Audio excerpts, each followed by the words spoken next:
Assalamualaikum warahmatullahi wabarakatuh. Perkenalkan, nama saya Nihlatul Nakia dari kelas Rombel 5 NIM 23980152226. Di sini saya akan menjelaskan materi topik 1 sampai topik 3 untuk memenuhi tugas mata kuliah pendidikan berkelanjutan berbasis konservasi dan teknologi untuk ujian akhir semester. Yang pertama, topik pembahasan nomor 1 yaitu membahas konsep SDGs. Yang kedua, membahas agen konservasi. Yang ketiga, membahas peran teknologi. Yang pertama, konsep SDGs. SDGs atau Sustainable Development Goals. Tujuan pembangunan berkelanjutan adalah serangkaian target global yang ditetapkan oleh PBB untuk mengatasi sebagai tantangan sosial, ekonomi, dan lingkungan di seluruh dunia. SDGs bertujuan untuk menciptakan dunia yang lebih adil, berkelanjutan, dan sejahtera bagi semua orang pada tahun 2030. Tujuan-tujuan ini mencakup berbagai isu, mulai dari pengentasan kemiskinan hingga perlindungan lingkungan, kesehatan, pendidikan, kesetaraan gender, dan pembangunan ekonomi yang inklusif.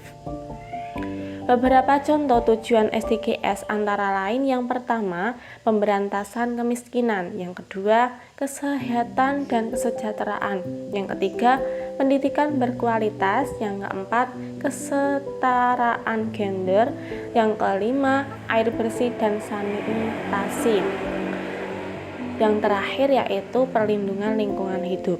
Dengan memprioritaskan pembangunan berkelanjutan, diharapkan dunia dapat menjadi tempat yang lebih adil, berkelanjutan, dan sejahtera bagi semua manusia. Upaya mencapai tujuan SDGs. Untuk mencapai tujuan SDGs diperlukan upaya bersama dari berbagai pihak, termasuk pemerintah, sektor swasta, masyarakat sipil, organisasi non-pemerintah, dan lembaga internasional. Berikut adalah beberapa upaya yang dapat dilakukan. Yang pertama, komitmen pemerintah. Pemerintah harus membuat kebijakan yang mendukung implementasi SDGs yang ditingkatkan oleh nasional. Yang kedua, inovasi dan teknologi. Pengembangan teknologi baru dan inovasi dapat membantu mempercepat kemajuan menuju SDGs. Yang ketiga, investasi berkelanjutan. Sejumlah besar investasi diperlukan untuk mencapai SDGs. Yang keempat, monitoring dan pelaporan. Penting untuk terus memantau kemajuan dalam mencapai SDGs dan melaporkan hasilnya secara transparan. Yang terakhir, peningkatan kapasitas. Peningkatan kapasitas di tingkat lokal, nasional, dan internasional diperlukan untuk mencapai SDGs. Yang selanjutnya, yang nomor 2 yaitu agen konservasi. Agen konservasi adalah individu, organisasi, atau lembaga yang bertanggung jawab untuk melindungi, merawat, dan memelihara sumber daya alam dan lingkungan. Mereka bekerja untuk memastikan bahwa sebagai ekosistem, spesies, flora dan fauna, serta lingkungan alam lainnya tetap terjaga kelestariannya untuk kepentingan masa kini dan masa depan. Tujuan utama dari agen konservasi adalah untuk memastikan bahwa keanekaragaman hayati dan sumber daya alam yang penting bagi kehidupan di bumi dipertahankan dan dilestarikan untuk generasi mendatang. Peran agen konservasi. Peran agen konservasi sangat penting dalam menjaga keberlanjutan lingkungan dan keanekaragaman hayati. Beberapa peran utama mereka yaitu: yang pertama, perlindungan sumber daya alam. Agen konservasi bertanggung jawab untuk melindungi sumber daya alam seperti hutan, sungai, dan lahan basah dari kerusakan dan degradasi. Yang kedua yaitu pendidikan dan kesadaran masyarakat. Mereka mengedukasi masyarakat tentang pentingnya konservasi alam, merangsang kesadaran akan masalah lingkungan, dan memberikan informasi tentang cara-cara untuk mendukung upaya konservasi. Yang terakhir yaitu pengelolaan habitat.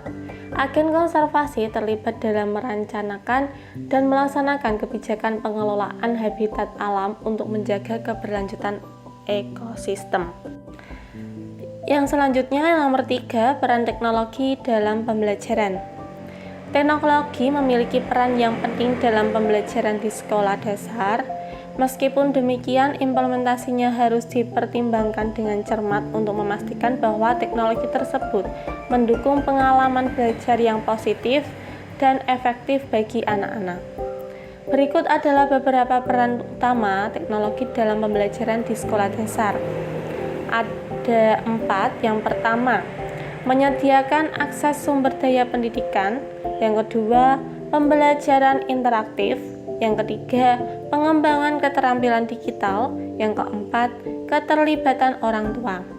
Dengan memanfaatkan teknologi secara efektif, sekolah dasar dapat menciptakan lingkungan pembelajaran yang menarik, inklusif, dan mendukung perkembangan holistik peserta didik. Sekian penjelasan dari saya. Kalau ada salah kata, mohon maaf. Wassalamualaikum warahmatullahi wabarakatuh.